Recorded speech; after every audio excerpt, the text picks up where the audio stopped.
Capítulo 55. Con una creciente sensación de urgencia, Langdon recorrió con la vista la colección de libros que tapizaba las paredes del corredor de Edmond. Poesía. Tiene que haber algo de poesía por aquí, en alguna parte. La inesperada llegada a Barcelona de los efectivos de la Guardia Real había puesto en marcha un inquietante cronómetro cuyo tic-tac casi se podía oír, pero Langdon aún confiaba en que no se les agotara el tiempo. Después de todo, en cuanto Ambra y él localizaran el verso que buscaban, necesitarían solo unos segundos para teclear la contraseña y emitir la presentación de Edmond a todo el mundo. Como él quería. Echó un vistazo al otro extremo del pasillo, donde Ambra proseguía la búsqueda por el lado izquierdo, mientras él registraba las estanterías de la derecha. ¿Ves alguna cosa por ahí? Ambra hizo un gesto negativo. De momento, todo es ciencia y filosofía. No hay nada de poesía, ni de Nietzsche. Sigue mirando, le dijo Langdon, volviendo a su búsqueda. En ese momento, estaba recorriendo una sección de gruesos volúmenes de historia. Privilegio, persecución y profecía, la Iglesia Católica en España por la espada y la cruz, evolución histórica de la monarquía católica mundial en España y el Nuevo Mundo.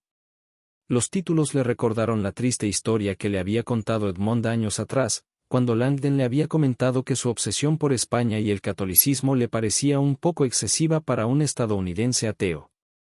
Mi madre era española de nacimiento, le había respondido Edmond sin rodeos. Era católica y vivió abrumada por la culpa.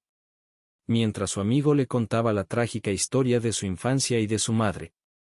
Langdon solo había podido escuchar, sorprendido y en silencio. La madre de Edmond, Paloma Calvo, había nacido en el seno de una familia humilde y trabajadora de Cádiz.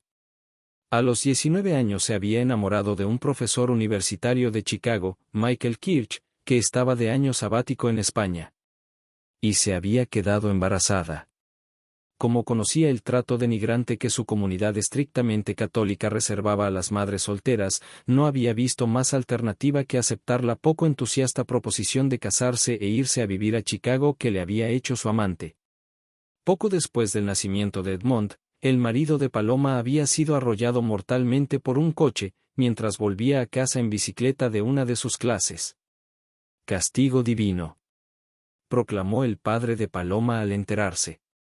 Los padres de la joven se negaron a acogerla en su casa de Cádiz, para no avergonzar a la familia, y le dijeron que sus desdichas eran una señal inequívoca de la ira de Dios y una clara advertencia de que el reino de los cielos jamás le abriría sus puertas, a menos que se consagrara en cuerpo y alma a Jesucristo por el resto de sus días. Tras la tragedia, Paloma consiguió trabajo de camarera en un hotel de carretera e intentó criar a su hijo lo mejor que pudo. Por la noche, leía las Sagradas Escrituras e imploraba el perdón divino en su miserable apartamento. Pero su pobreza no hacía más que aumentar y, con ella, la creencia de que el Señor no aceptaba su arrepentimiento.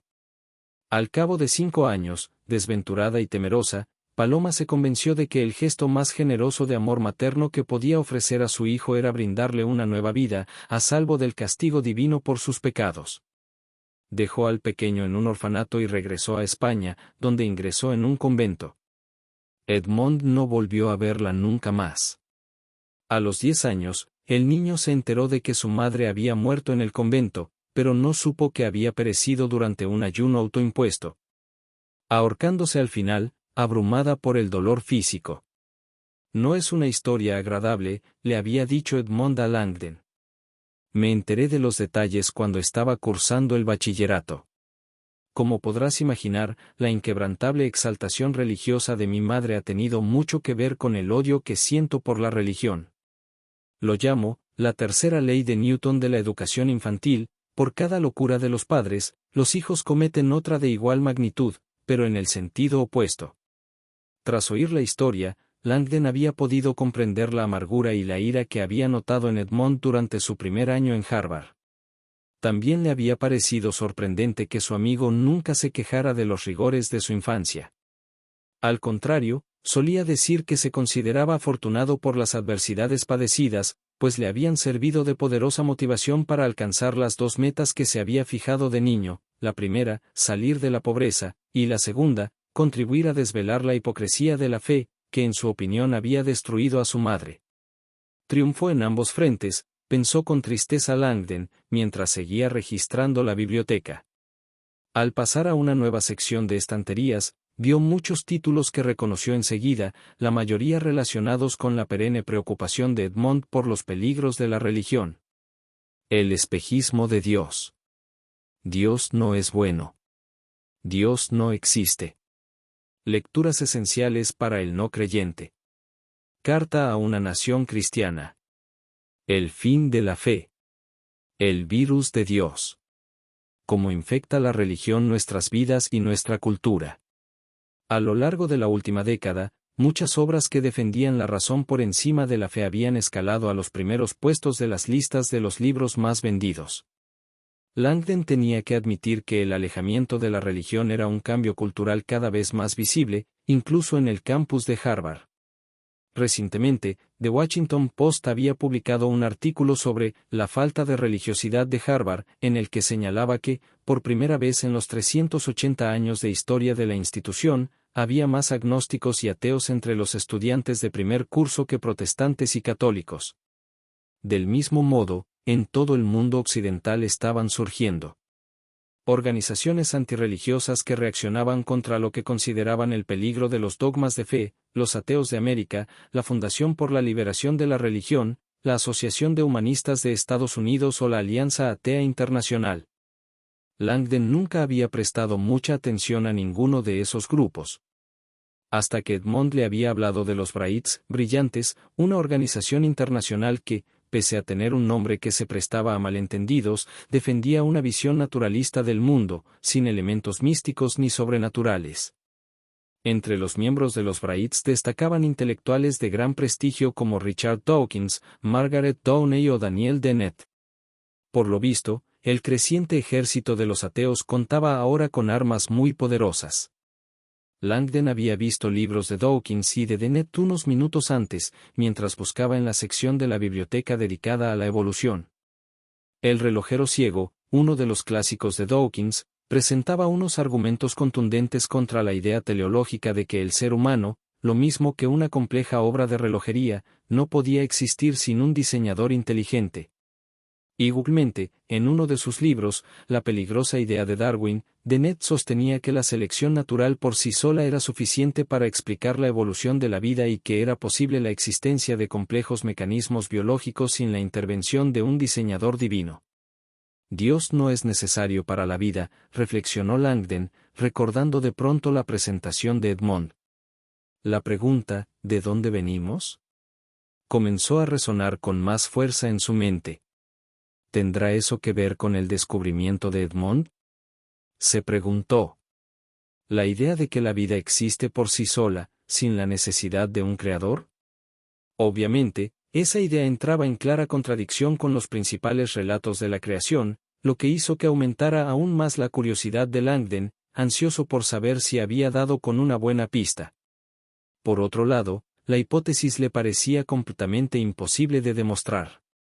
Robert, lo llamó Ambra, a su espalda. Cuando se volvió, Langdon vio que la mujer había terminado de revisar su parte de la biblioteca y le estaba haciendo un gesto negativo. Aquí no hay nada, anunció ella. Solo ensayos. Te ayudaré a buscar en las estanterías que faltan. Yo tampoco he encontrado nada, de momento. Mientras Ambra se reunía con el en su lado de la biblioteca, la voz metálica de Winston resonó en el móvil. ¿Señorita Vidal? Ambra levantó el teléfono de Edmond. ¿Sí? El profesor Langdon y usted tienen que ver una cosa ahora mismo, dijo Winston. El palacio acaba de hacer una declaración pública. Langdon se aproximó rápidamente a Ambra y se situó muy cerca de ella para ver el video que acababa de aparecer en la pantalla. Enseguida reconoció la plaza de delante del Palacio Real de Madrid, y vio aparecer a 4 agentes de la Guardia Real, que conducían de malos modos a un hombre uniformado y esposado. Los agentes obligaron al prisionero a volverse y a mirar a la cámara, como para humillarlo ante los ojos del mundo. ¿Garza?, exclamó Ambra, sin dar crédito a lo que veía. ¿Han arrestado al comandante de la Guardia Real? A continuación, la cámara se movió y enfocó a una mujer de gafas gruesas, que se sacó un papel del bolsillo de la chaqueta y se dispuso a leer una declaración. Es Mónica Martín, explicó Ambra, coordinadora de Relaciones Públicas. ¿Qué demonios está pasando? La mujer empezó a leer, articulando cada palabra con minuciosa claridad. El Palacio Real ha dispuesto el arresto del comandante Diego Garza por su participación en el asesinato de Edmond Kirch y su intento de implicar a Monseñor Valdespino en el atentado. Langdon percibió que Ambra se tambaleaba ligeramente a su lado, mientras Mónica Martín proseguía la lectura. En lo referente a nuestra futura reina, Ambra Vidal, y al profesor Robert Langdon, de nacionalidad estadounidense, debo decir que por desgracia las noticias son sumamente inquietantes. Langdon y Ambra intercambiaron una mirada de preocupación. El personal de seguridad acaba de confirmarnos, prosiguió Martín, que Robert Langdon se llevó por la fuerza a la señorita Vidal del Museo Guggenheim. La Guardia Real se encuentra en estado de alerta máxima, en coordinación con la policía local de Barcelona, donde al parecer el profesor estadounidense tendría retenida a la señorita Vidal. Langdon se había quedado sin habla. A partir de ahora, estamos oficialmente ante un caso de secuestro. Se ruega la colaboración de la ciudadanía para informar al instante a las autoridades de cualquier dato que pudiera conducir a la localización de la señorita Vidal o del señor Langdon. Esto es todo. El Palacio no hará más declaraciones al respecto. Los periodistas empezaron a gritar preguntas a Martín, que se volvió de repente y se marchó por donde había llegado. Esto es una locura, tartamudeó Ambra. Mis escoltas me han visto salir del museo por mi propia voluntad. Sin apartar la vista de la pantalla del móvil, Langdon intentaba buscar un sentido a lo que acababa de ver.